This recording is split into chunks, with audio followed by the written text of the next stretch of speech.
আসসালামু আলাইকুম মোৰ মা ভনীসকল অসমীয়া ইছলামিক চেনেলটিলৈ আপোনালোকক স্বাগতম জনাইছোঁ। আশা কৰিছোঁ সকলোৱে ভালে আছে। আল্লাহৰ ৰহমতত ময়ো ভালে আছোঁ। আজি আমি শিকিম সূৰা ফাতিহাৰ অসমীয়া অৰ্থ। ভিডিঅ'টো স্কিপ নকৰি শেষলৈকে চাব, কাৰণ নিজৰ মাতৃভাষাত অৰ্থ বুজি সূৰাবোৰ পঢ়িলে সেই সূৰাই আমাৰ হৃদয় স্পৰ্শ কৰিব আৰু নামাজত মনোযোগ বাঢ়িব।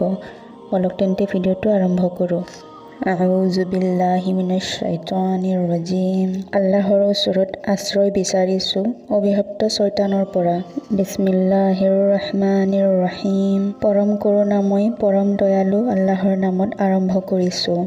আলহামদুলিল্লাহি ৰব্বিল আলামিন। সমস্ত প্ৰশংসা গোটেই জগতৰ মালিক আল্লাহৰ বাবে। আৰ ৰহমানিৰ ৰহিম, যিজন পৰম কৰোণাময় পৰম দয়ালু। মালিকি ইয়াউমিদ্দিন, বিচাৰ দিৱসৰ মালিক। ইয়্যাকা না'বুদু ওয়া ইয়্যাকা নাস্তাঈন, আমি কেৱল তোমাৰেই ইবাদত কৰোঁ আৰু তোমাৰ ওচৰতে সাহায্য প্ৰাৰ্থনা কৰোঁ। ইহদিনাছ ছিৰাতাল মুস্তাকিম, আমাক সৎ চিধা পথ দেখুৱাই দিয়া। ছিৰাতাল লাযিনা আন'আমতা আলাইহিম, সেইসকলৰ পথ যিসকলক তুমি নিয়ামত প্ৰদান কৰিছা।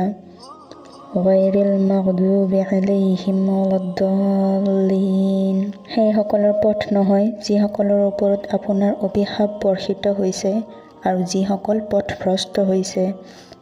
আমিন। এই সূৰাটো সৰ্বশ্ৰেষ্ঠ দোৱা হয়, সেইবাবে দোৱাৰ শেষত আপোনালোকে আমিন ক'বলৈ নাপাহৰিব। এই সূৰাটো এনেকুৱা এটা সূৰা যি সূৰাৰ অবিহনে নামাজ কবুল নহয়। এই সূৰাটো নামাজত পঢ়াটো ৱাজিব হয় আৰু ইয়াক নামাজত পঢ়োঁতে আপোনালোকে আমিন শব্দটো ব্যৱহাৰ কৰিব। এনেকুৱা ভাল ভাল ভিডিঅ' আগলৈ চোৱাৰ বাবে আমাৰ চেনেলটো ছাবস্ক্ৰাইব কৰিব, কাষতে থকা বেল আইকনটো প্ৰেছ কৰি দিব। কিবা জানিবলগীয়া থাকিলে কমেণ্টত জনাব। ভিডিঅ'টো যিমান পাৰে শ্বেয়াৰ কৰিব। আপোনাৰ এটা শ্বেয়াৰৰ কাৰণে হয়তো কোনোবাৰ উপকাৰ হ'ব পাৰে। আসসালামু আলাইকুম।